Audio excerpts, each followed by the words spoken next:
Welcome to episode 125 of the Character Unlock podcast. My name is Brooker, and joining me, as always, is my good buddy John. Hello. And my good buddy Lee. Hello. Boys, how are we? Fantastic. Have we thought of a fun thing to talk about for number 125? Basically that's the top end of motorcycle you can ride without a proper motorcycle license. Yes, it is. You can ride it on a CBT in the UK, 125cc. Yes, you can. There you go. That's what I've thought to talk about. Well, you know, we're informative. Every day's a school day. So. Yeah. That's more of a reminder than a school day. Surely everybody knew that one. Everybody? Everyone who knows anything about bikes and riding of bikes would know that, I guess. Yeah. True. Apart from that, we all good? Great. Good. Indeed. Have we played lots of games? Yes. Sure. Fair enough. Well, we've because there's still so very fucking little to talk about. So, as is the usual way, when I start prepping episodes, the night before we record, because I am a consummate professional, I emailed the boys and I said, "There's no fucking news to talk about again.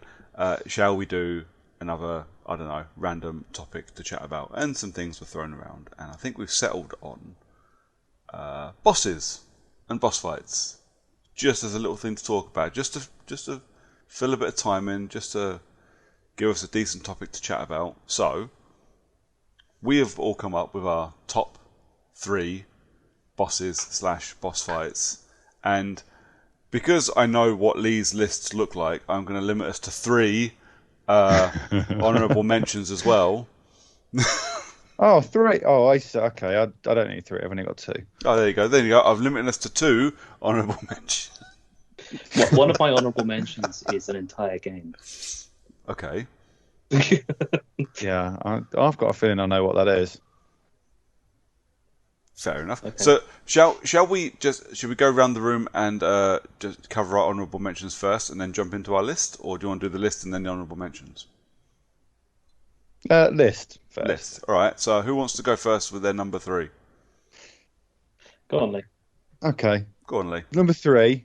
So, this, and I'm sure that Brooker, you will agree with me on this. John, I believe you haven't played this game, but this was a fucking stellar introduction to a character. I know where you're going. Boss fight. I know where you're going, because he's on my list as well, motherfucker. Wow. So, a boss that's on my list, and probably most likely on Brooker's list also, is Boulder from Gears of War.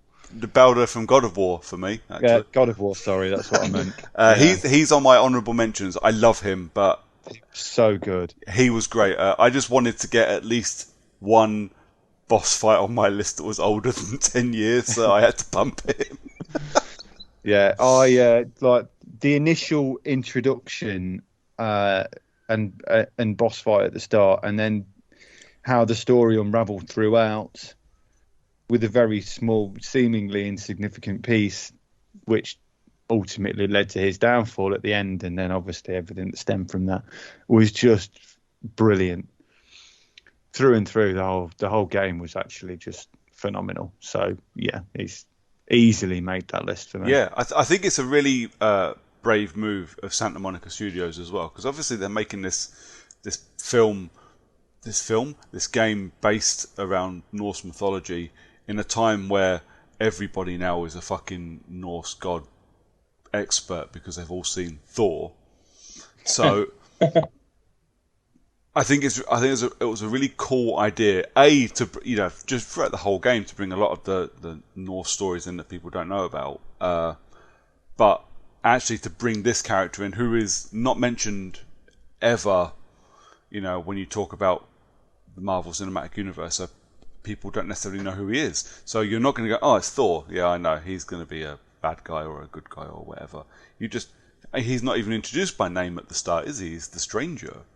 He's literally and when you turn the subtitles on, it says stranger. It doesn't name him at all until you play it through again. It's really good. it's a beautiful introduction to a character, and yeah, it's a fucking great boss fight as well, and just a fucking great character. The bit of, they're going to spoilers for a game that's 4 years old, so surely. I mean, John can stick his fingers in his ears. I did try to get him to play God of War, and couldn't. So I It is seriously. It's on a list that's as long as Lee's cock for PlayStation games that I've not played but want to. So it's God of War in really small letters. Yeah. Yeah, exactly. Something's got to be at the base. So, I mean, there's a funny bit that wasn't captured until quite recently, I think. When Boulder falls off the cliff near the end of the first fight, Yeah, he actually sticks his fingers up at you. he does. And I thought that was quite amusing. But obviously you can't see it with that. I think, is it photo mode, loose photo mode? Someone's managed to bodge in or something. I can't remember how they've done it. So, yeah, super fun. So that's my number 3, Boulder from God of War 2018. Yes. Cool. John, give us your number 3. My number 3 is the self-proclaimed greatest swordsman of all demons, Gogan Dantes from Onimusha 2. Cool. Have you guys played the Onimusha games? I have not. I have, but it's been a very long time, and I can't remember anything about either of them. Yeah. Well, the there's 3 or 4 of them. 4 of them. So, Brooker, they're right up your street, to be fair. They're Resident Evil with swords. I am aware, and the problem with Onimusha is they kind of hit my radar long after I'd moved on from playing those kind of games for a little while. I think the first one has. I know the first one has a remaster because I bought it and played it. But anyway, Gogan Dantes is, like I said, the greatest swordsman of all demons. He is a guy that you go up against 3 times, like with pretty much all the bosses in Onimusha 2, and all video games ever that comes in 3s. Yep. He's got, a lot of really fucking infuriating, essentially one-hit kill moves on him, and a lot of unblockable attacks. So it's a really good way of getting you used to using different powers that you have as Jubei. So, but it kind of... There's a weird respect is built, unlike every other boss or thing that you have in games, is that each time you face him, you develop a mutual respect for each other. And then when you eventually do beat him and kill him, Jubei refers to him as the greatest swordsman of all demons to his face. So he's no longer just self-proclaimed at that point. Enough. And it's actually a really cool and heart-wrenching moment for a man and a demon in a game where you basically spend the entire time just slapping demons about with swords. Nice. I'm reading a thing here. It says Onimusha has sold a total of 8.3 million units worldwide. This is an amazing sentence, right? Making it Capcom's 8th best-selling franchise, behind Resident Evil, Monster Hunter, Street Fighter, Mega Man, Devil May Cry, Dead Rising, and Marvel vs. Capcom. So basically all of What others are there? That's pretty much it. Did you say Dead Rising? I did say Dead Rising. Oh, well then, I've got nothing. No, I've really got nothing. What? Did Capcom make any other games? I mean, they make other games, but none of them are franchises. I honestly can't think of another Capcom game in general. But you are right. It had 2 years ago. It had Onimusha Warlords got an HD remaster on Switch, PS4, and Xbox One. So I will keep my eyes open for it, and I will give it a bash at some point. Ghosts and Goblins. Yeah, good game. Dino Crisis. Lost Planet. Franchises. I'm just trying to find all of the really shit ones that are worse than Onimusha. Steel Battalion. Oh, wow. Better than Steel Battalion. That's definitely a one for the box art. Final Fight. Oh, fucking hell. The Phoenix Wright games. There you go. That's probably the best one that's worse. To be fair, I didn't even know they were Capcom games. No, I actually kind of half thought they were Nintendo, like everything. Yeah. But no, they are Capcom. Fair enough. Interesting. And Beautiful Joe. They'll remake it though, won't they? Doesn't really count as a franchise because they're like 2 games. I loved Beautiful Joe. They'll remake Onimusha 2. Didn't they do one? Yeah, one got remastered like 2 years ago. I own it. I just not got around to playing it again because, well, I didn't really like one all that much, and it's not much of a remaster. Well, it is a remaster. It's not it.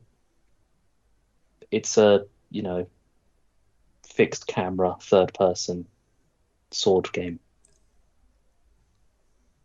Doesn't really age well. No. Yeah, that's my number 3. Cool. Well, I will come in then with General Ram from Gears of War for my number 3. I was half expecting General Ram to come out of your mouth, but more of an honourable rather than. No, I was racking my brain a little bit, and like I said, there was this thing where I kind of wanted one that was old because I played a lot of games recently in the last couple of years. I've had some very cool boss fights, and they're kind of front and center in my memory. I'm like, I want to go back a bit, and actually, Ram is not just a super cool fucking character, but actually has a really cool boss fight. It leans into that. When I first played Gears of War, and you get to that kind of halfway point, and that the krill become a thing, and suddenly your cover-based action shooter has got these fantastic horror elements to it that I really, really dug. And the Ram boss fight kind of lent straight into that, as well as just shredding you with turret fire at the same time.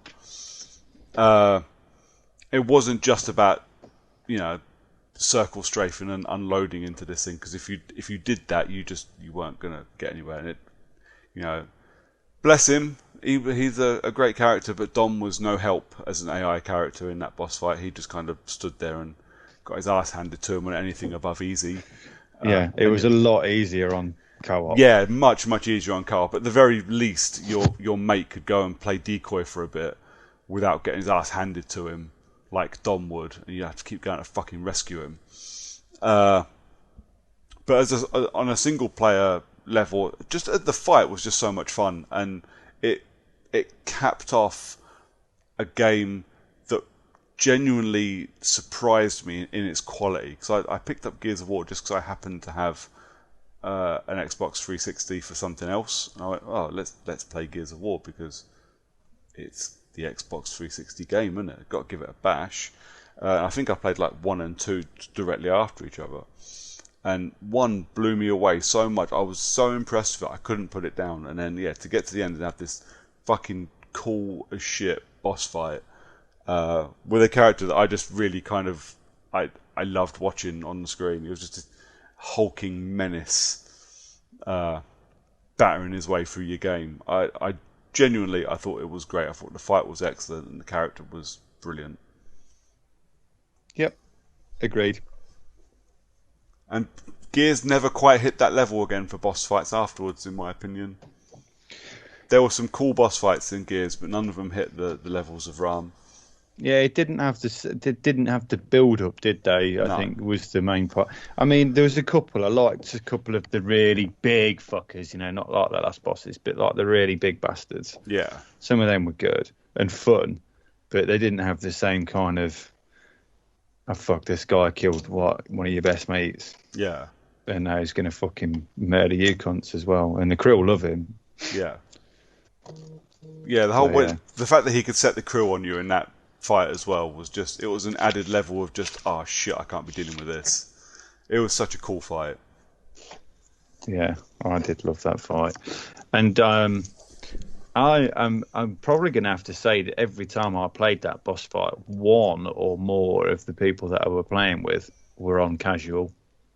Yeah.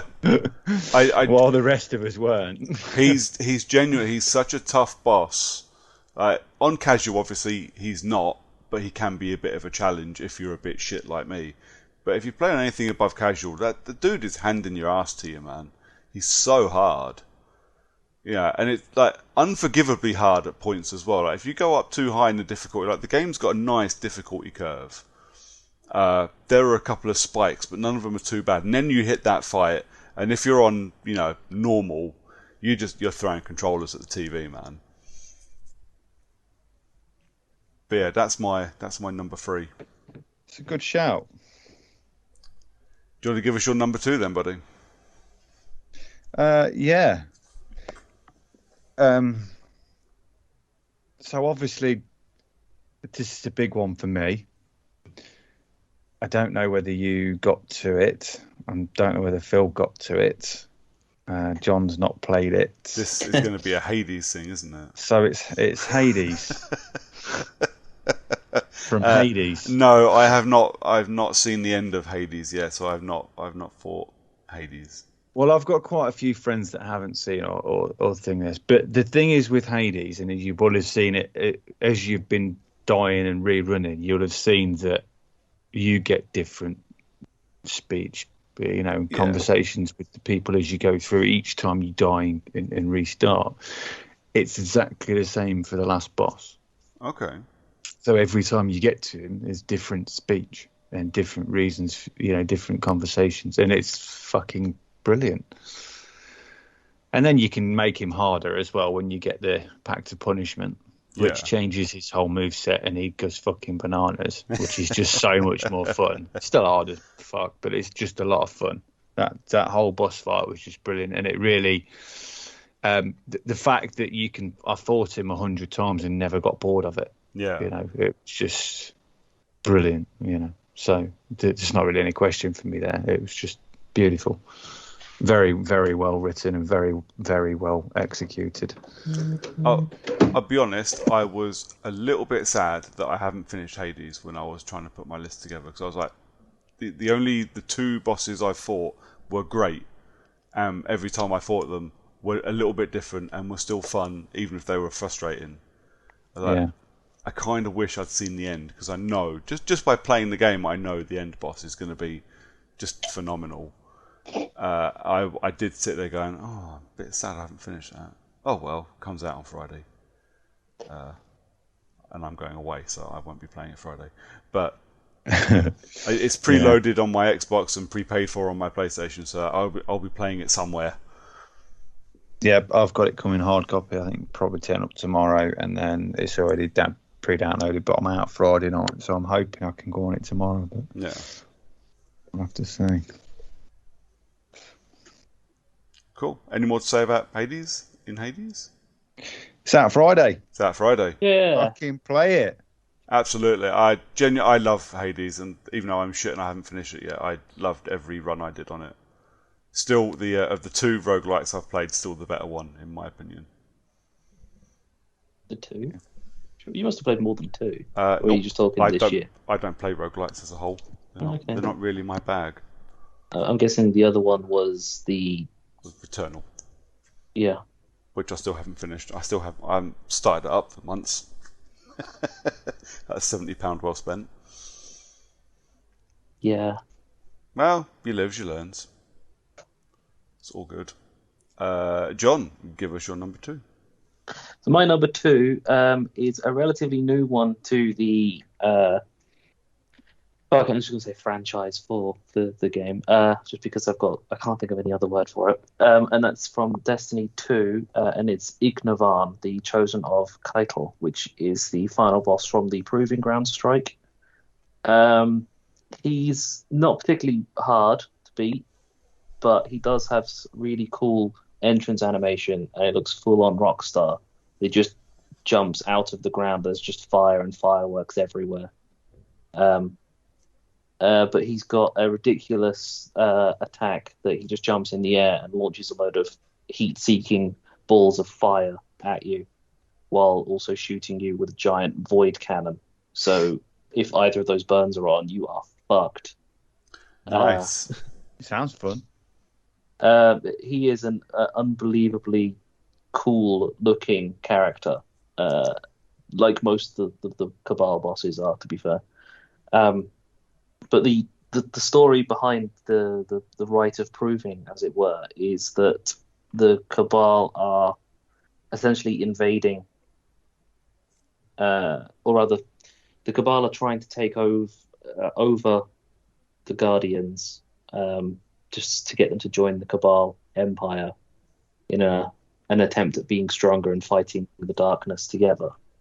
But Zavala refuses because he doesn't want to be on his knees and serving, which then leads to it ending on a proving ground strike where it's the champion of the last city versus the champion of the Cabal, and the Aignavan is the champion of the Cabal, and after absolutely decimating him, it ends that fight basically, and the end of the season, which was the last season of Destiny 2, was the season of the Chosen, which was for that fight. So I'm quite glad he existed. So otherwise, it probably would have ended up being the Warden. So when you say last season, do you mean the most recent season, or actually the last season of Destiny 2? The most recent expired season. Okay. Because the current season is about to end in about 12 days. Fair enough. Next season is when crossplay comes in. Oh yeah, man. There's not going to be an end to the seasons. It's going to be going forever because it's a money maker and it's a piece of piss for them, I imagine. Literally just keep throwing out seasons, drip feeding content out, and then at some point make Destiny 3 when you decide, you know what, we need a big cash injection. Yep. But that sounds about right. That's going to be the way of every game, is that just keep pumping out seasons. But I can't complain. I really enjoy playing it, and I'm enjoying playing it again more now that I actually have people to play with. So, but next season could be even better if Lee comes back with crossplay. Are you playing on PC? My PC and on Xbox, depending on, at the moment depends on who I'm with. But with crossplay, I'll probably end up just playing on PC because it's fair enough. About the kind of weird. Well, now I've got used to mouse and keyboard, I don't really like using the controller to play shooters anymore. This mouse and keyboard is the way, and anybody that plays shooters with a mouse and keyboard will 100% tell you that. I love playing with a mouse and keyboard. I just can't. I don't have a gaming PC or the space to put it, and I'm quite happy with the console. I don't play competitively anymore, so it doesn't really bother me that much. I take the lower frame rate and the ergonomically sound controllers that have been designed over decades and just play with those. But keyboard and mouse is 100% the way forward if you want to play shooters and you want to play them well with other people. Yeah, I mean, I do connect my controller up to my PC for other games, but that's because they are just as easy, or the game is somewhat broken to play with a mouse and keyboard, including this one's Lee's game. It was fucking impossible with the mouse and keyboard. Oh yeah, that I wouldn't play that with a mouse and keyboard. Fuck no, 100% no. That's a controller game, absolutely. Yeah, but yeah, the Ignavan, Chosen of Keitel, was my number 2. Cool. Wow. Yeah, that's a bit of a curveball. Go on in, Brooks. What you got? Heisenberg. So, have you guys seen any of the trailers? Final Fantasy VII? No. Breaking Bad? Not Breaking Bad either. Have you guys seen any of the trailers for Resident Evil Village? Not played the game, but just seen the trailers. I've seen trailers. So you got the dude in the hat and the sunglasses, even though it's dark. No, I haven't seen those trailers. Okay. There's a dude in the hat and sunglasses, even though he's underground and it's dark. His name is Heisenberg. He's one of the 4 characters you have to chase down to get your daughter back in Resident Evil Village. Now, obviously, when we were talking about me actually playing Village, I spoke about a couple of the boss fights. I spoke about, big vampire bitch and her turning into a big old monster. The living dollhouse, which was dead scary. So, Village does the same thing that every fucking Resident Evil game does, somewhere around the halfway to 2/3 of the way through point, is it just changes completely. It's no longer, a haunted house or a haunted mansion or a haunted anything or haunted village or haunted. Now there's underground tunnels and there's factories and there's, machinery, and suddenly everything becomes very fucking industrial. And Village is exactly the same. So right about the point that you're your Resi burnout is kicking in. And I'll be honest, it was about to start kicking in because I've run through the same fucking room 4 times to use the same fucking metal press to get my way out of 4 different fucking rooms, and it's really started to piss me off. The backtracking, the Resi levels of backtracking. Again, all Resi games have it. And about this point, the game's only took me like 10 hours. So at this point, I'm about 8 hours in. I'm like, I just don't want. I can see the end coming, and all you're doing is just prolonging this, and it bugs me a little bit. Anyway, you meet Heisenberg. You kind of get your ass kicked a little bit, and the dude mutates into this big fucking, just this giant junk monster, which is about par for the course for a Resi game. Again, I suppose it just suddenly is a big monster made of junk. It's great. You get thrown through a wall or something, or through a floor, and you're woken up. Chris Redfield wakes you up. Anybody that hasn't played Resi 8 that wants to play it needs to skip forward at least 5 minutes from this point, because I'm going to spoil shit. I'm still here. But that's why you're not going to play it. And even if you did, you wouldn't get to this part of the game. Because there's no way either of you two get past the fucking dollhouse. I think I'm safe talking to you about this particular part of the game. I'd probably be inclined to agree. Yeah. How early is the dollhouse? The dollhouse is the second area you go to after, well, technically the third. You go to the village, you go to the castle, then you go to the dollhouse. So cool. It's about halfway through. I'm not gonna get that. No, I'm not getting that part either. There you go. So Chris Redfield wakes you up, says you have to go take on Heisenberg, and you're like, but the dude's just turned into a giant trash monster. How the fuck am I going to do this? And I shit you not, Chris Redfield looks at you and basically goes with this and points to a giant homemade missile and chainsaw tank.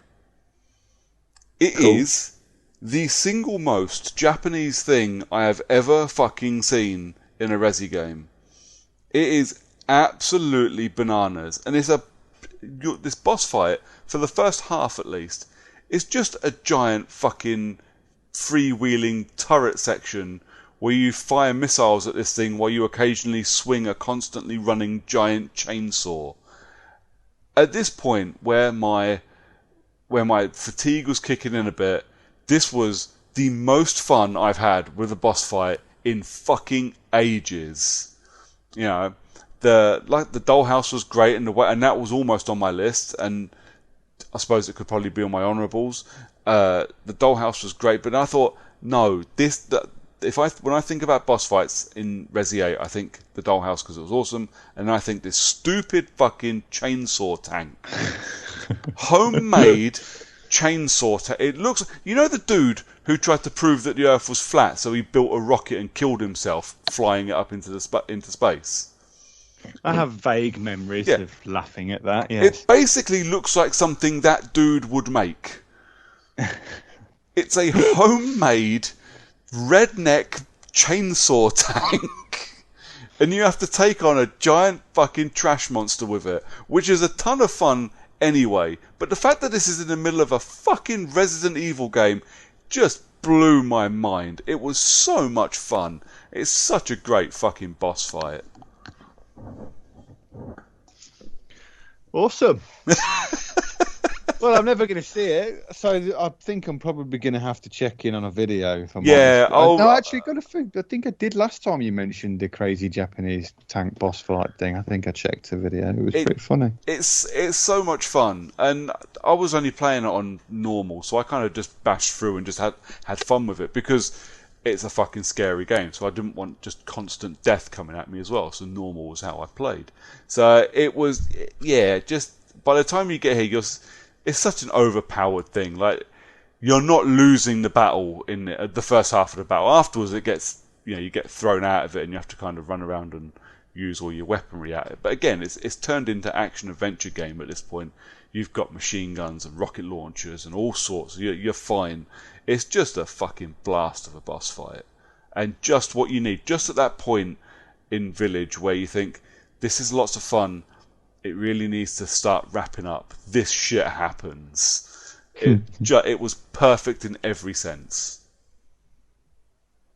Cool.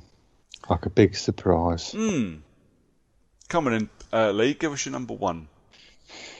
So, for number one, this was an easy one for me to pick, if I'm absolutely honest. And I've loved the same boss on 2 different consoles. Actually, it's probably more than that. But two main consoles where he was actually slightly different. And it's Psycho Mantis. Oh, from Metal Gear 2. Metal Gear Solid, yeah.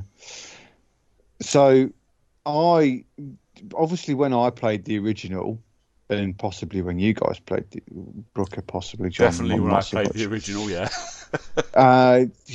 There was no such thing as the internet. No.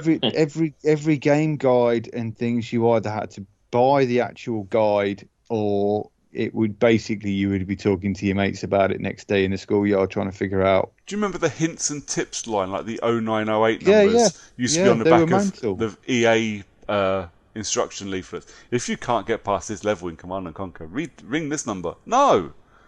Because it's going to cost £1.50 a minute. It's going to take you 4 minutes to get to the point, and my mum will kill me.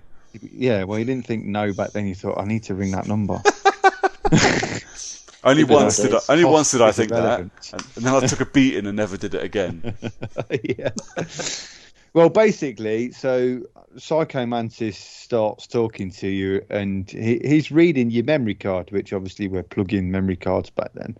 And he's reading all of the other save games on your memory card, talking to you about, playing Crash Bandicoot and all this other shit that you've got on your memory card, which first was just fucking bananas. For me, I think that was the first time I can genuinely say I even had anything. I'd noticed anything about fourth wall breaking before. Yeah. That must have been my first instance of fourth wall break that I can think of. I think it probably was for me as well. But then following that, you started shooting him, and then you just kept missing. Yeah. And you were fucking missing for ages, and then he'd just start laughing at you and saying, he'd be saying stuff like, I can see what you're doing before you do it, so you're never going to win. And the way you had to beat him was you had to unplug your controller and put it in the controller port 2. Yeah. And then he couldn't read your thoughts anymore. And that was, for me, that just fucking blew my mind. It was absolutely insane. And obviously, when I moved up to Twin Snakes, which I know a lot of people give a bit of flack, but I really liked the additional videos and stuff. But when you went to Twin Snakes, which was on the GameCube, he kept switching because there's 4 controller ports. Yep. So you had to constantly keep switching to get shots off on him. And yeah, so easily just the most memorable boss fight for me, and the most fun, and definitely the most fun to talk about as well, was Psycho Mantis. He's kind of gone into the annals almost of urban legend, hasn't he, when it comes to talking about video games and how they used to behave? Because we're fast approaching a point where the amount of gamers that haven't played on a PlayStation 2 far exceed the amount of gamers that have. Yeah, exactly. There's people now that are sort of the streamers and the main game players, essentially the largest population of game players that were born during the PS2. Yeah, well, this game came out in 2001, mate. It's 20 years old this year. Yeah. Fucking hell. Yeah, exactly. It's like John was like 9. Which is a terrifying thought. It's mad, isn't it? It is. Yeah, time flies so fast when you're doing a mundane capitalist working bullshit. We're just on this capitalist hamster wheel. Yeah, exactly. Just going round and round until some fucking death or the universe flings me off. Yeah. That's a really good choice, mate. Again, when you do a bit of Googling for like cool boss fights, it always comes up, always. Because it is a classic, and it is, urban legend levels of just kind of like gamer zeitgeist, isn't it? Everybody knows it. That's it. But then obviously there was the other one in the game that stumped hundreds, must have been thousands of people back then until Games Master finally printed the solution. Was it in the magazine. the codec code? Yeah, you had to phone Merrill on the codec to continue the game. Otherwise, you just couldn't go any further. Yeah. But no one knew. Like, it didn't tell you anywhere what the codec number was. It turns out it's on the fucking picture on the back of the box. Yeah. Which was just brilliant. Absolutely brilliant. But like, people were literally scrolling through point by point on the codex trying to find it. Yeah. Just bananas. And Kojima hasn't changed at all in the 20 years since, really, has he? He does the same. No, he's not.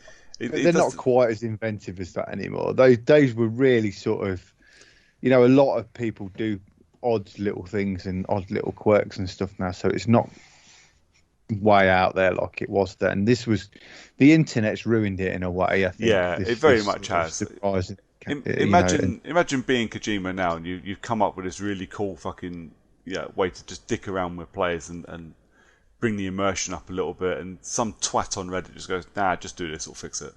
Oh. Yeah. Really? Have you got any idea how many weeks it took to code that in? Yeah. Within a week, some guys just comes out with a mod, and it's just like, yeah, there you go. This will bypass this bit, because they'll just say, oh, it's broken. There isn't anything special about it. Yeah. It's just bad game development. Boycott just be the franchise. Trophy guide videos and whatever. True. Yeah. Oh yeah, that too. And all that sort of shit. Yeah. A So the 10-minute internet video definitely to has... watch 3 seconds worth of content. Well, that's the problem I find. Quite, I imagine kids, including Arthur included, that puzzle games aren't going to be quite as effective as they used to be. And even now, I mean, for me, I won't look at a solution for a puzzle. Don't get me wrong, I'll look at a solution for an achievement, but I won't look at a solution for a puzzle. If there's a puzzle, in-game puzzle that stops me from, or that's as part of me progressing through the game, then I will not look at a solution for it, because then that ruins all the fun. But can you imagine though? And the puzzle thing's quite a common thought for me as well. Like, one of my favourite point-and-click puzzle games was Grim Fandango. Did you ever play Grim Fandango? I played a bit, yeah. So about halfway through, you've got to cut a ship in half by throwing an anchor out the window and grabbing it with your scythe from the other side and just pulling. And literally, the only way you know how to do that is just by clicking on everything. There is no logical reason why you would ever have done that in the game. But there I was, playing it before the days of internet guides and achievement videos, and fuck off, man. What utter bollocks. And the only the thing that made me laugh, I bought the Grim Fandango remaster, and I say remaster, I'm pretty sure it was a PS3 game. And I remember playing it, and I got to this ship, and I was like, oh, you absolute fucking arsehole. I remember this. I remember being stuck on this for fucking ages. Yeah, you can't. Puzzle games nowadays are going to be ruined by internet guides. Yeah, I just hope that and kind of also very similar to this sort of Psycho Mantis thing, is just that people, I really hope that people go back to talking about it with their friends and stuff rather than just looking it up, because it ruins all the fun of gaming. Well, if any puzzle. I've quite enjoyed the text messages we've had the last week from us all playing the Swapper. Obviously not giving anybody solutions, but going, oh, this one really stumped me, or this one fucked me up for half an hour, or what the hell. I really like that. And yeah, see, that's what you'd miss by just fucking scrolling on the guide, wouldn't it? Yeah. So in that way, that's been quite refreshing as well. No, mate, good choice. Good choice on that one. I did. There wasn't really anybody else for me to choose. He was hands down my favourite boss in history. I can't think of one that made me feel so fucking pathetic as he did. because I must have been. It must have been donkeys. Or I just remember going, fuck's sake, I'm going to fucking beat this shit. Can't even hit him. It took me about 3 hours to figure out how to change the controller over. In fact, I don't even think I figured that out. I think I spoke to someone the next day and they told me how to do it. Yeah.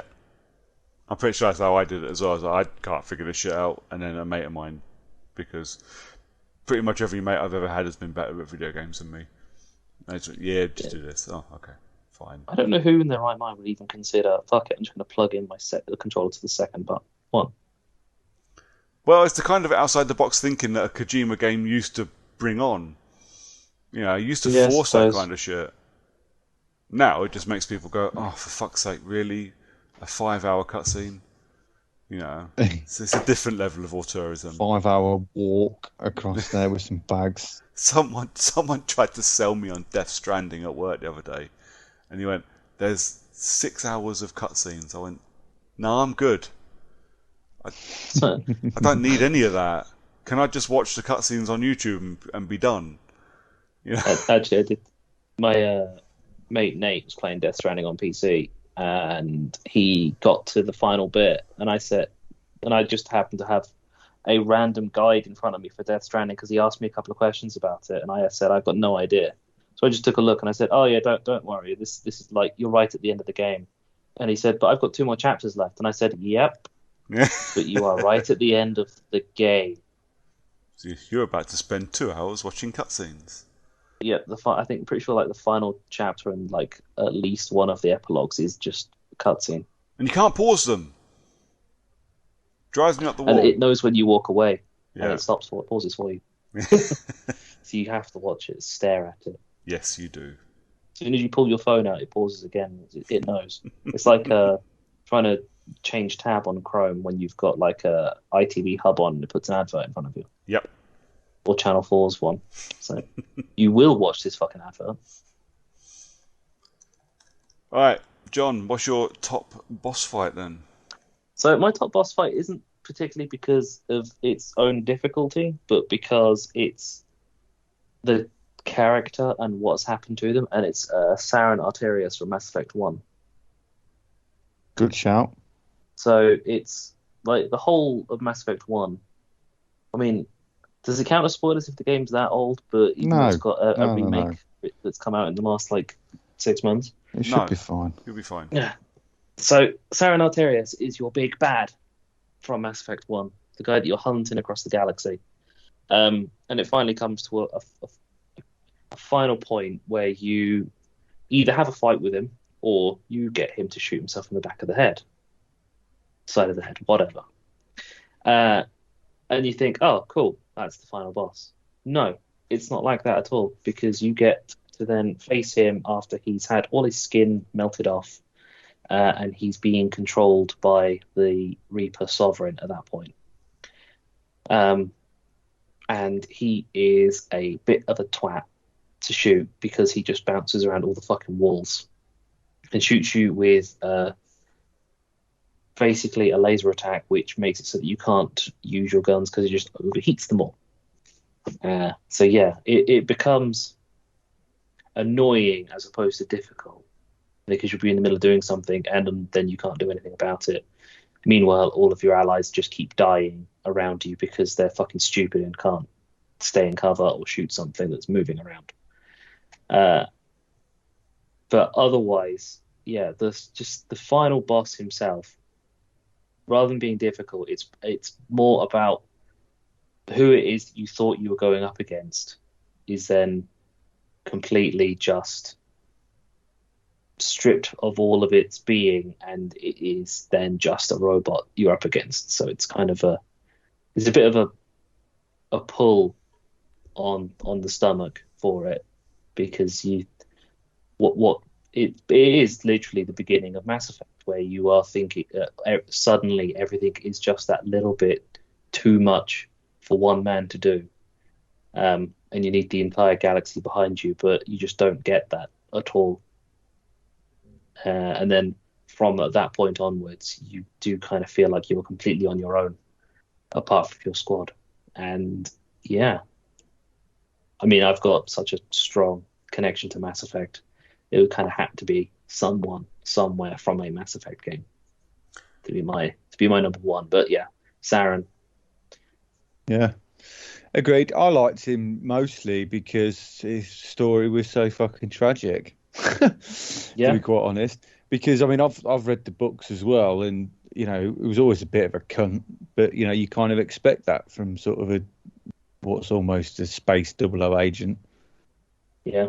You know, it was a bit of a murderous and whatever, but then he's seen a way that he thought would save the entire galaxy, but it turned out to fuck him over, and he ended up paying the price. Yep.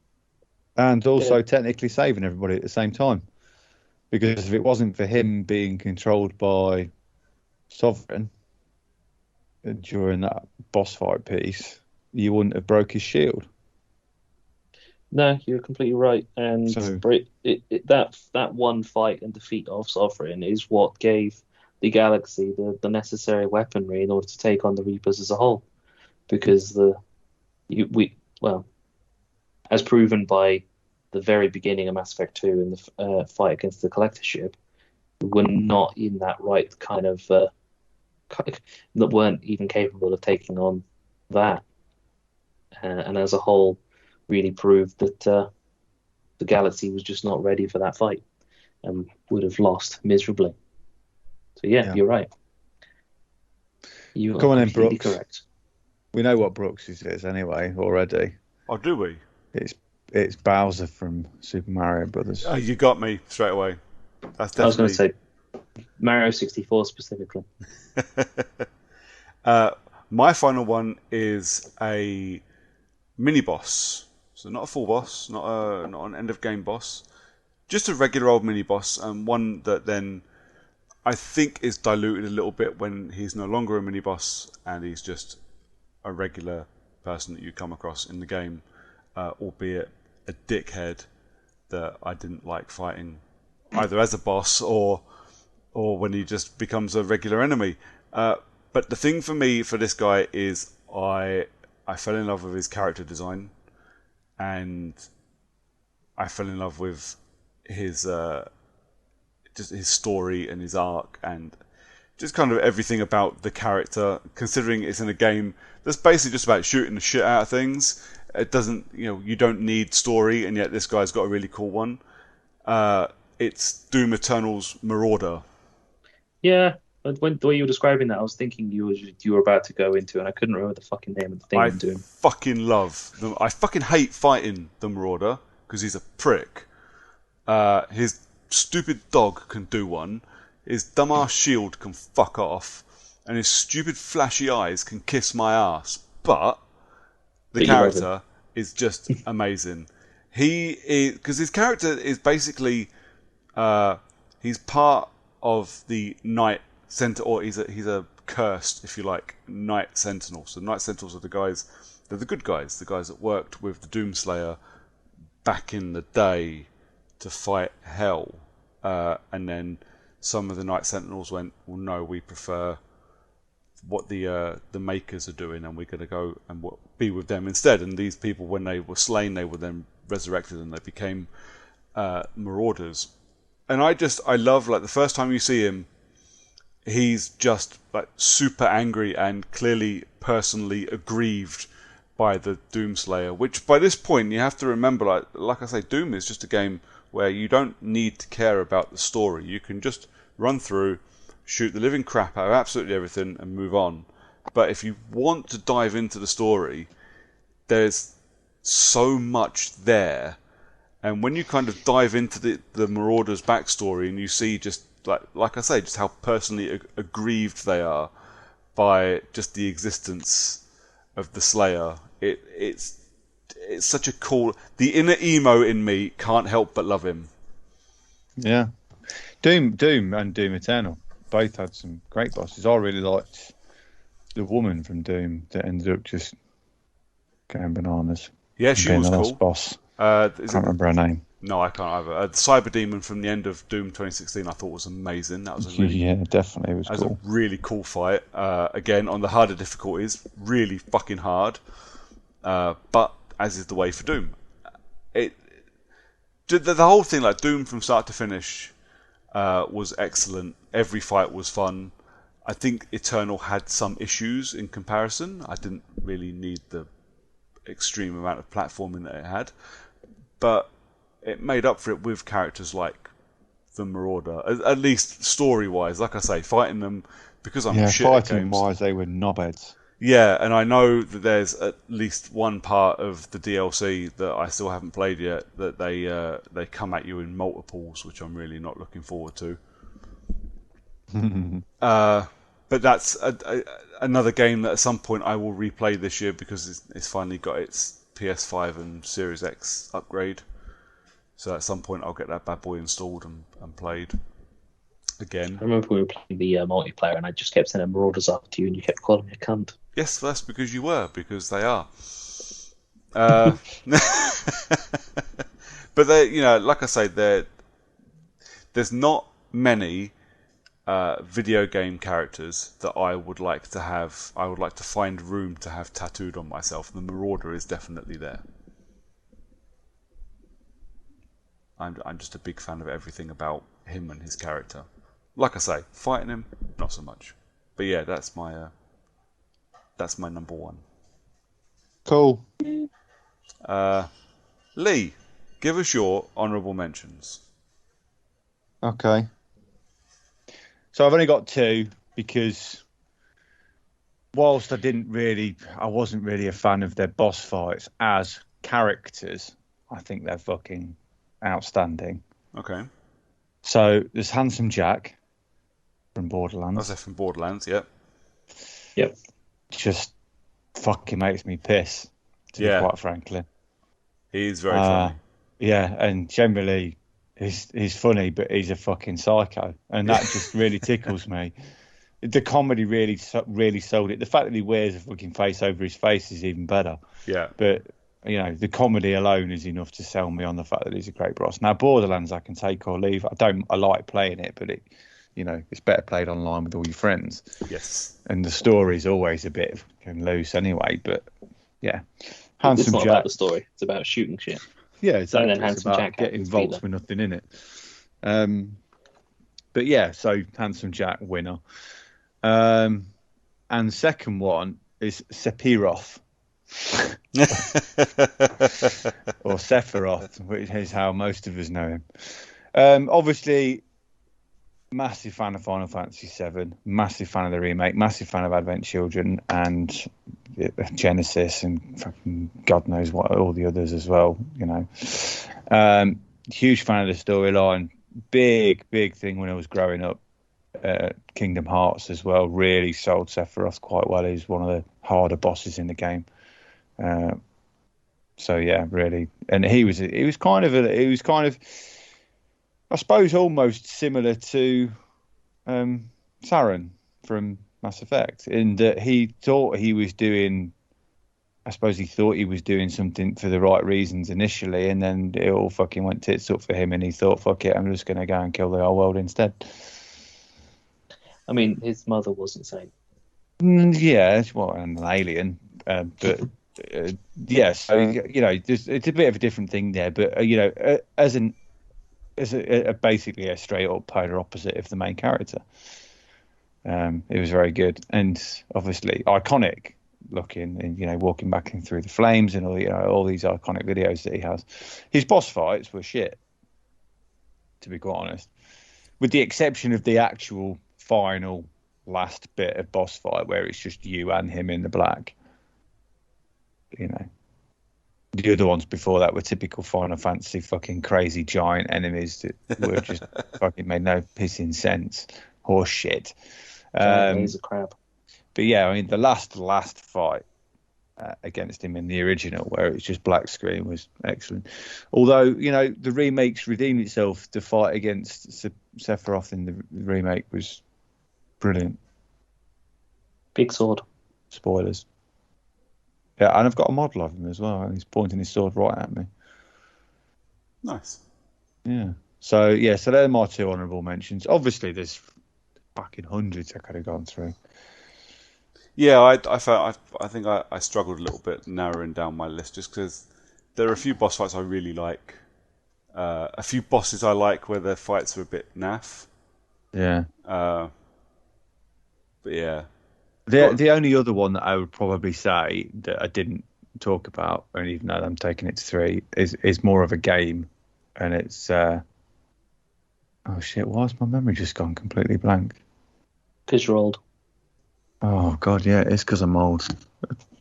Fucking PlayStation game. Well, I'm just thinking Ico, but it's not. It's the other one. Shadow of the Shadow Colossus. of the That's the Colossus. one, Shadow of the Colossus. Yeah, which is basically just one big boss game. True. Yeah, So that would be my other one. But except for yeah, the giant sheep-looking one, which just kind of doesn't want you to fight at all. I didn't mind that one. The one I didn't like was the one that fucking flew. It really pissed me off. But yeah, so they're mine anyway. Cool. John, do you have any honourable mentions? So my honourable mentions are I'm going to go with Joe Seed from Far Cry 5, but only because as a whole character he is absolutely spectacular. Yeah. Yeah. But like he's not on the list due to the fact that as an actual boss fight, he's just some guy technically, Yeah. and it goes really left field at that point. And Yeah, his boss fight is basically a final exposition dump, isn't it? yeah, Yeah.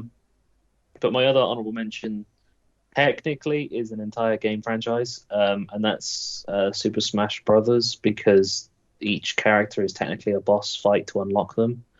But if I'm going to go with an actual boss, the closest in the Smash Brothers games have is Master Hand, and that bastard is a fucking bastard. It's the fucking lamest boss in the history of bosses. It's a Mickey Mouse hand, basically. Yeah, but Brilliant. it's got like, did you ever do the Master Hand Crazy Hand challenges from them? No. Those fuckers are bastards. It's like Master Hand is somewhat controlled, whereas Crazy Hand will just keep fucking attacking you with every possible attack constantly, and it's like stupid hard to beat it. But yeah, Master Hand from the Smash Brothers games, if I had to pick one specific one, because it's kind of the only real boss outside of each individual character. Fair enough. So yeah, that's honourable. Nice. Or dishonourable, technically. Or dishonourable. Yeah, dishonourable works. Well, I think I'm going to go with 3 real quick. One, I really enjoyed the fight. It was a fun fight at the end of what was a really fun game. Abaddon from Darksiders. Yeah, Yes. good call. So it was a tough fight. It was a great fight. It was a really fun boss fight. Like I say, at the end of a really cool fucking game.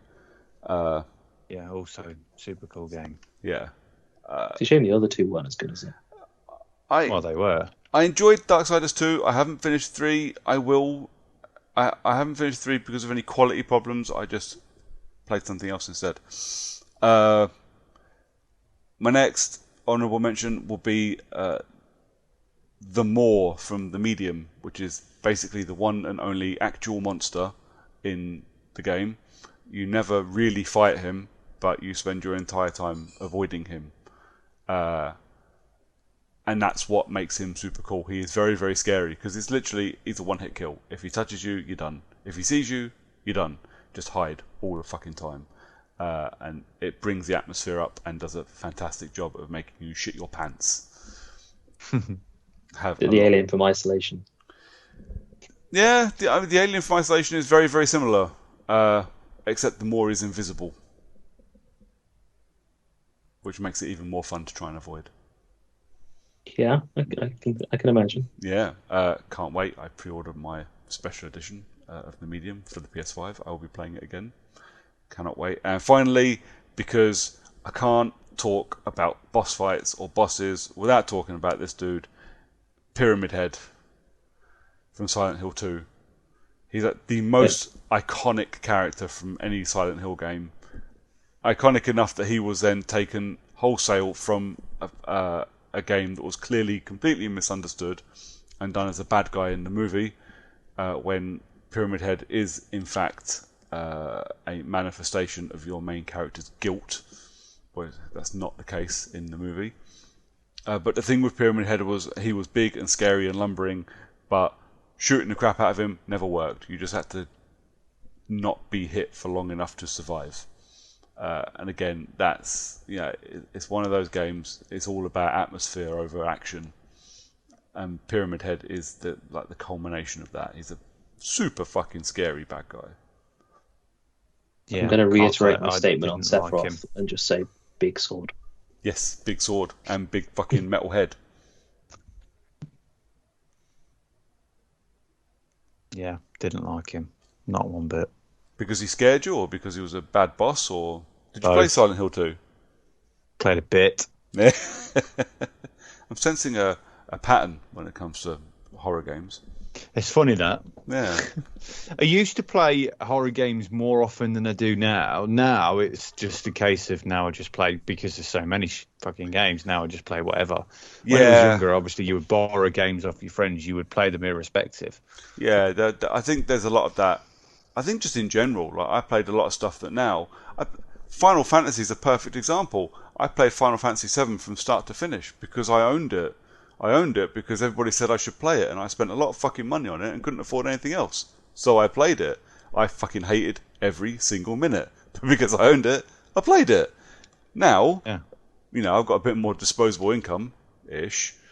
Yeah, I play the games I want to play. So I kind of lean more towards stealth action games or a horror game. Because that's what I like to play.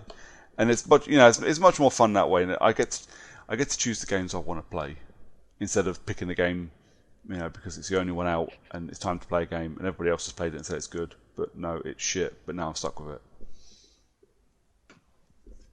Yep. Yeah, completely agree. Cool. Have the games that I want to play, so I pay for them, buy them, play those games, and then Yep. other people suggest I play other games, and it's like, is it going to be worth it? To be fair, that's kind of how I ended up in a bit of a rut playing games, and this is how the whole challenging people to play games through the podcast came about, really. So we could all force people to maybe play something a bit different, get out of our comfort zones a little bit. Definitely done that over the last couple of years. That's not to be questioned, I don't think. Yeah, we've definitely gone out of our comfort zone, and so far with only one failure. Yeah. Yours. Sorry about that. And not a horror game yet in sight. Only one person failed, though. Well, yeah, that was me. Still. Right. That was a good chat, lads. That topic came out better than I thought it was going to, actually. Good way to waste, an hour. Yeah. Did we want to talk about some games we've been playing? Yeah. Yeah. Does someone want to give us a jingle? Go on then, John. Jingle about games. Well played. Killer. Yeah. I like it. Let's stick with the same order then. Lee, do you want to tell us what you've been playing? Absolutely. Where the fuck's my notepad gone? I mean, I can list it from the email if you want. Let me get my scroll. I've been moving around. So, in no particular order, I finished Gears Tactics, which I had previously started. Nice. It's 3 chapters, I think, and each chapter's got 4 or 5 acts in it. Cool. It's actually a little bit shorter than I was expecting. Yeah, see, I was expecting 5 chapters, each with about 3 or 4 acts, but it does still take you a lot of time. So how it works is you have kind of a story mission, and then afterwards you have to do a number of side missions. So it'll pop up with like 5 side missions, all with different rewards and stuff, and you just pick the one you want to do based on the rewards or how easy it's going to be to finish. And you might have to do 3 out of 5, and then you go to the next story mission. Fair enough. All in all, you know what? It was brilliant. I've still got it installed. I will definitely play it. It's something I'm desperate to play. Yeah, you know what? It was definitely worth the play. I mean, I disliked having to do all this side missions in between. I thought that was just fucking bullshit filler. Yeah. And I could have just done without it, because I was rolling through on easy anyway. I didn't need the gear. Yeah. And when you get sort of halfway through Act 2 anyway, the gear you're getting quite often isn't actually as good as the stuff that you're already wearing, and it's rare that you get a piece that would change your setup. Yeah. Once you've got it to a point where your setup's fucking brilliant, you don't need anything else anyway. Yeah, thoroughly enjoyed it. Story's not out of a lot to write home about. Good guys, bad guys, good guys win. Basically, that's the storyline. Same old. Yeah. But it was definitely interesting. And it'd be nice if you see some sort of reference to that in future Gears, or maybe there already has been in 5. I don't know. Fair enough. And then I moved on to a game called The King's Bird, which was an Xbox Live Gold game last month, or possibly the month before. It's a platformer, and you can fly. Okay. But not completely fly. It's kind of hard to explain. So it looks like Limbo. Yeah. So it's black shaded with colourful backgrounds, kind of thing. Okay. And your character can run, and you can run up walls once before you have to bounce to another wall to run up, and then or you can fly, but it's not like a full fly. It's like a really sort of elaborate, it's like a really big double jump, elaborate gliding. Okay. So yeah, that's just like a 2D sort of platformer puzzler. There's no major puzzles in there. It's just making sure it's kind of almost feels like a really easy Meat Boy. So it's just making sure you get your jumps in the right place and your boosts in the right place and things like that. Okay. I enjoyed it for a free game. It was all right. I turned on. They've got accessibility options so you can get so you don't lose altitude when you're flying and stuff like that. So I turned all that shit on just to roll through it. Yeah, you know what? It was a great little game. If you've got a few hours and you just want to doss around doing a little floaty sort of odd game, then yeah, it's definitely worth a go if you're bored, I guess. It's hard to really say how it fits. I enjoyed it. A couple of things irked me about it. Music got on my tits. The music was great for the first couple of levels, but then it was kind of samey after that. Well, that's really about the only thing I can say bad about it. The rest of it was fun. The puzzles were pretty good. The platform was pretty good. But it was free. So can't complain at free. No, exactly. Then I picked up a game called Omno, which has recently been put onto Game Pass. Nom nom. Yeah, nom nom. Bird. And I thought it was funny because I seen an advert for it, and it turns out that the game was a solo dev. And he spent 5 years building this game. I presume Kickstarter, based on the credits at the end. I presume it was a Kickstarter. And that probably took me 2 nights to finish. And it was really good. So there you go. It was a platformer, open platformer, kind of like Jak and Daxter.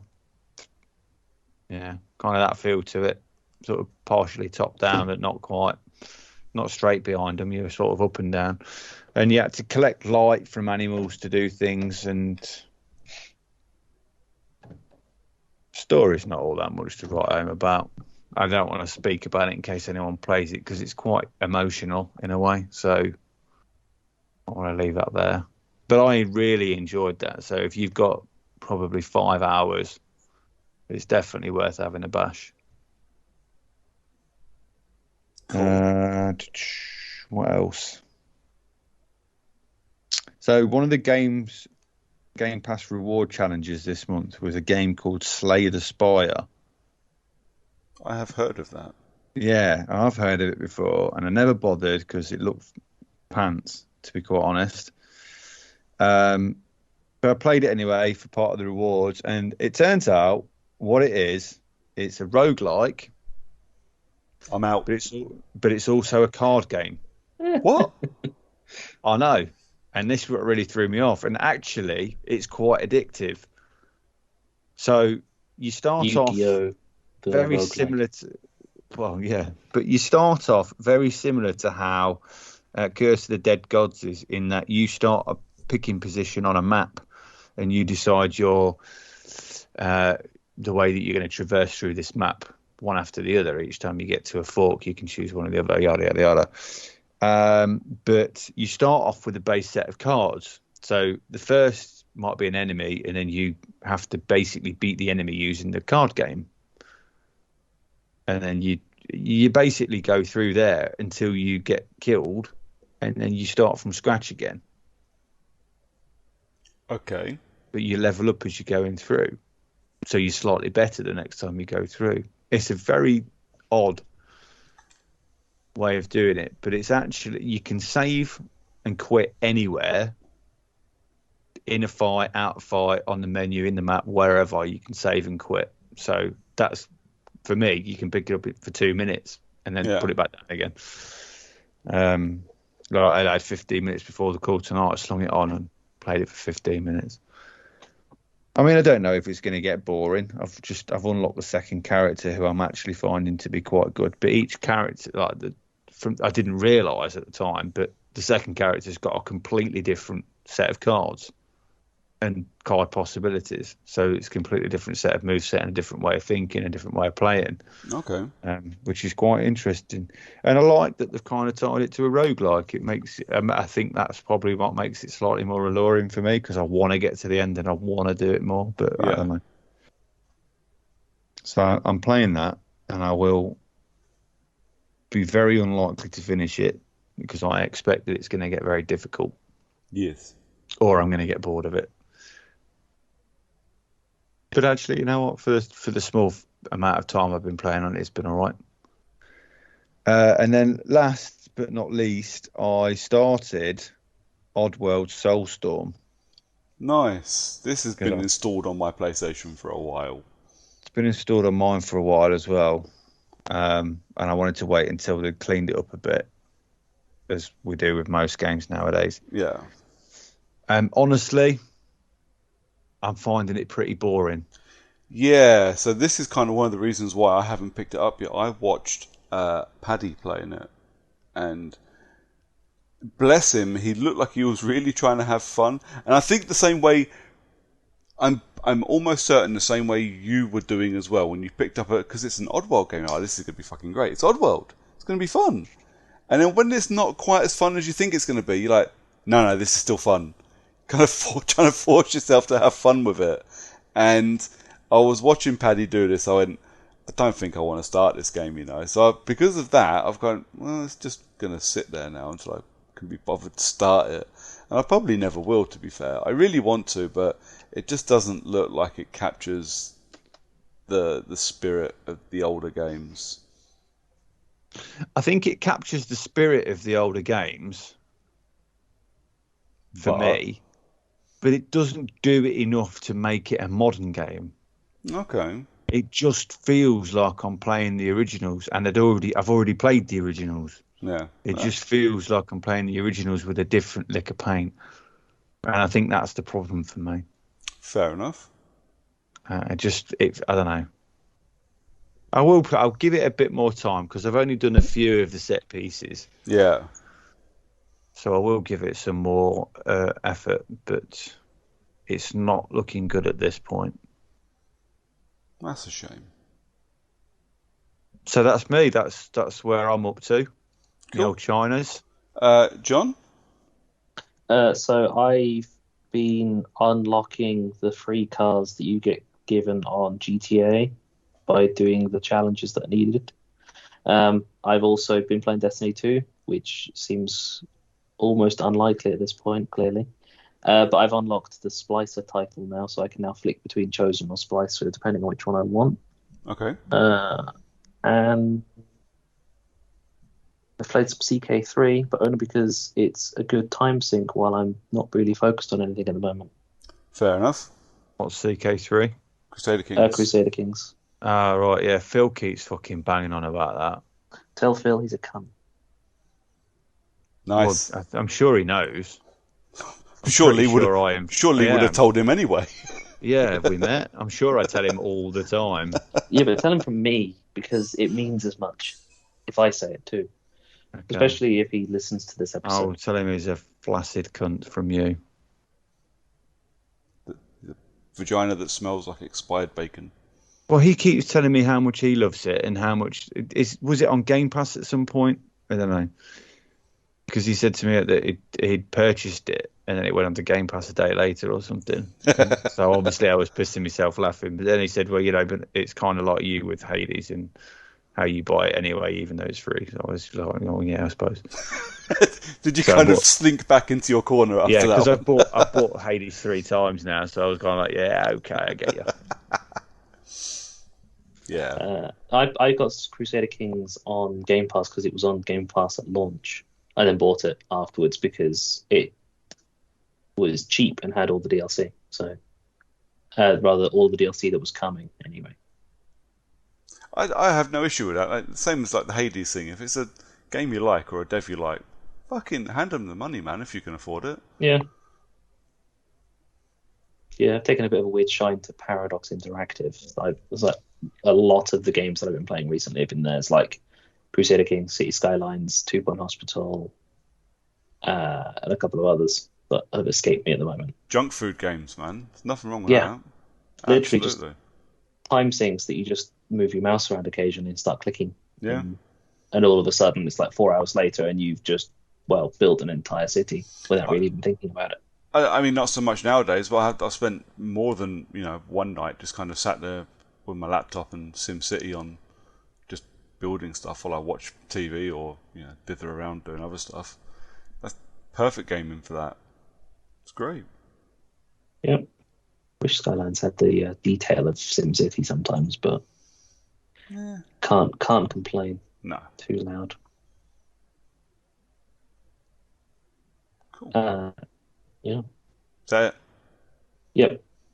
There's an update for Prison. Prison Architect has an update. Cool. That's another Paradox game. Cool. I mean, my list is painfully short. I finished. The only thing I've played is I finished off the Brigmore Witches, which I started talking about on the last episode, which is the second story-based DLC for Dishonored 1. We continue the story of Dowd, the man who killed the Empress at the beginning of the main game.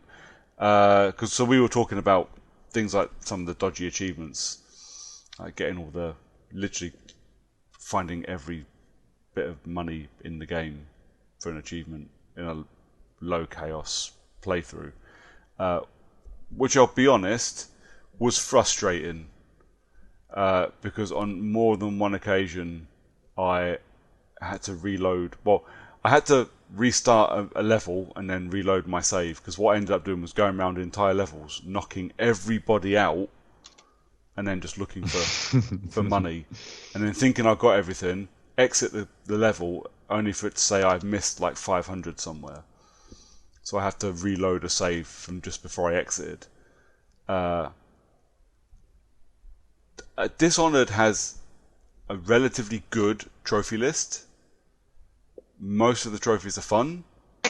Most of the trophies are easily doable, and don't really require an awful lot of effort. That particular one really felt out of place and felt like a way to just stretch my time playing it, and I really didn't like it. And it was only because there was no way I was getting to the end of a second playthrough and only having that trophy left to get. It's the only reason I carried on going to do it. But the rest of the game, actually, you know what? Shitloads of fun. As I said last time, the story for Brigmore Witches is great. The final mission for Brigmore Witches, where you go to Brigmore Manor and you have to take out the main witch, Delilah. Not Delilah, for fuck's sake. Because I'm a fucking idiot. I've forgotten her name. Doesn't matter. Dave. Steve.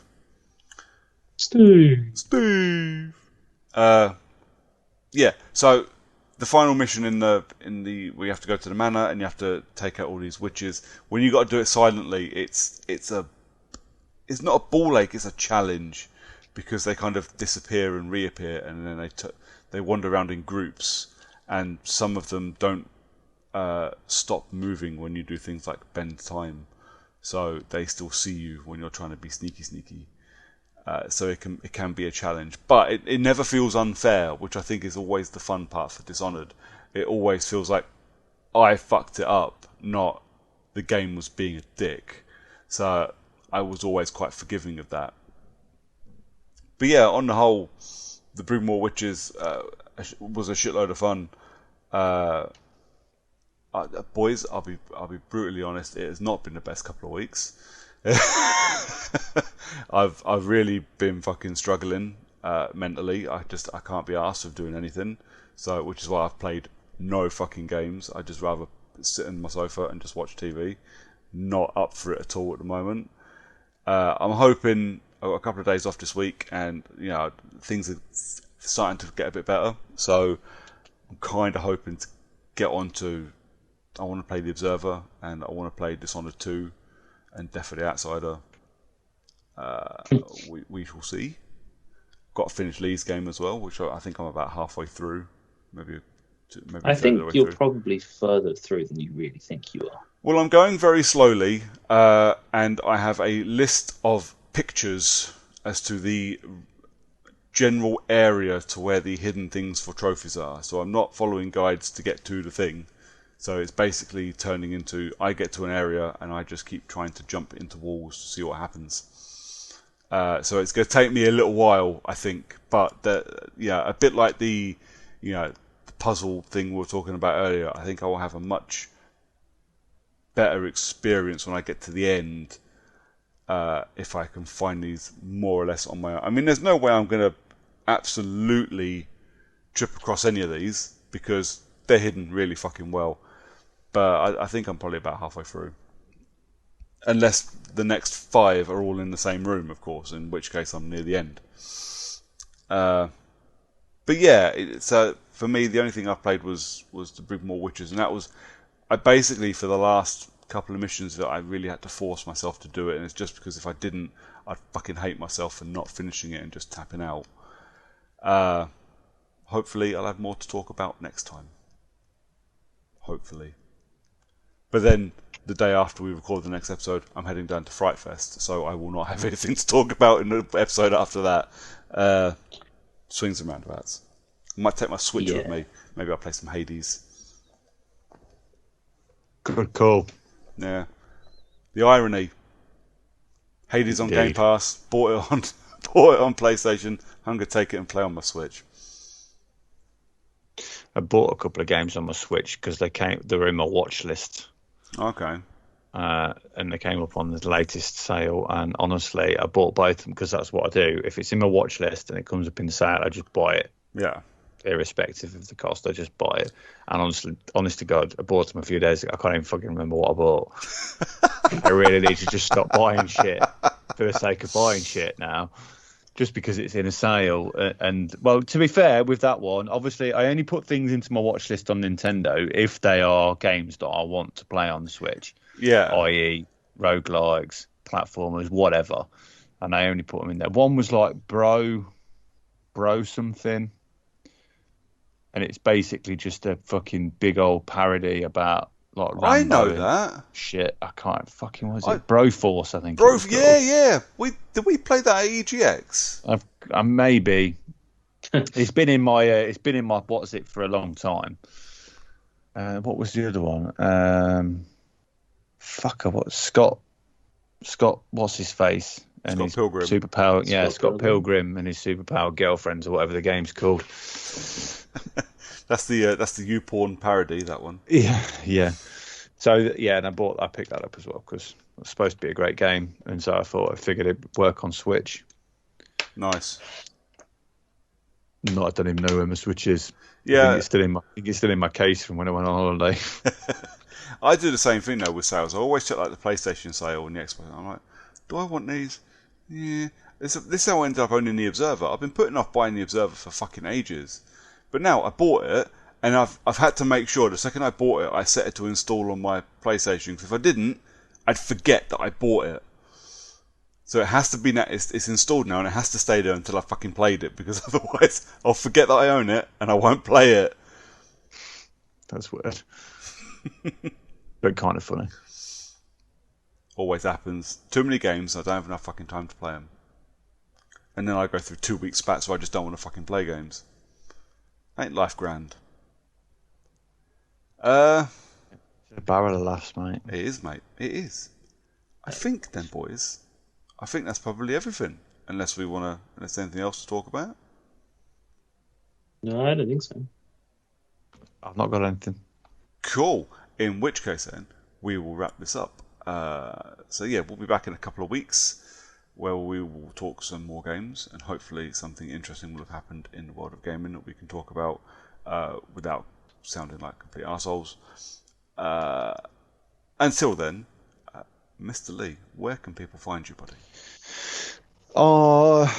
Under your stairs. Really? Oh, I wouldn't, mate. That's where I keep my shoes. Sometimes I like to hide in alternate places around your house that are slightly less smelly. So not my bedroom.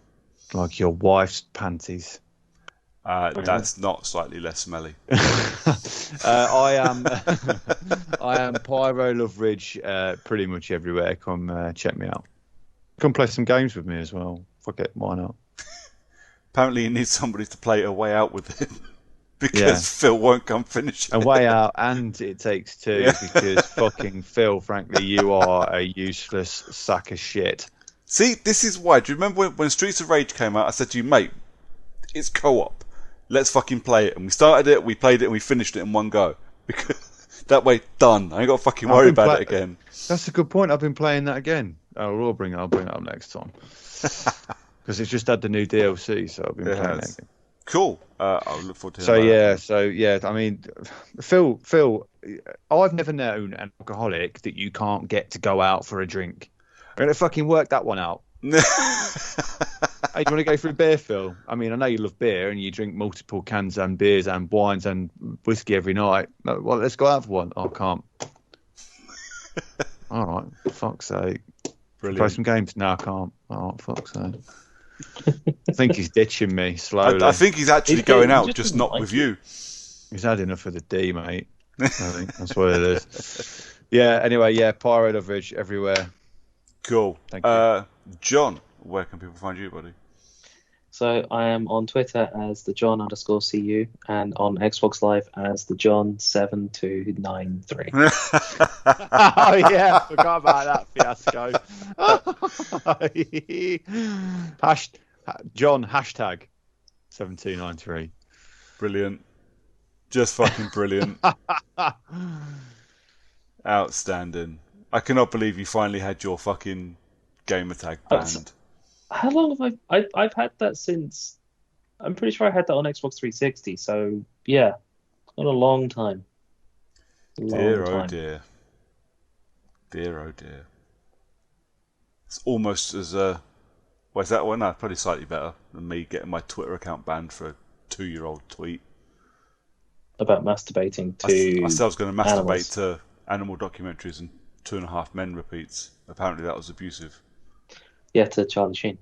Wow. Yeah. And yet, Jason Schreier today reported loads of people for lots of Jewish slander. And fuck's sake. Twitter basically just said that it's fine. Of course it did. Brilliant. Stuff. So me, you could best place to find me is on Twitter, I suppose. I'm at Brooker411, and I will give a cheeky plug to my other podcast with Mild Threat and Peril, which is a horror movie or horror-based podcast. I'm currently in the midst of doing research stuff for a horror video games episode, which is going to be fun. I'm very much looking forward to that. And if you don't want to talk to any of us individually, you can follow us on Twitter, on Instagram, and at Facebook, and we are at Character Unlock pretty much everywhere. Until then, until the next time, I should say. That's us done, I think. Gentlemen, if you want to say goodnight. Good night. Good night. Good night, boys.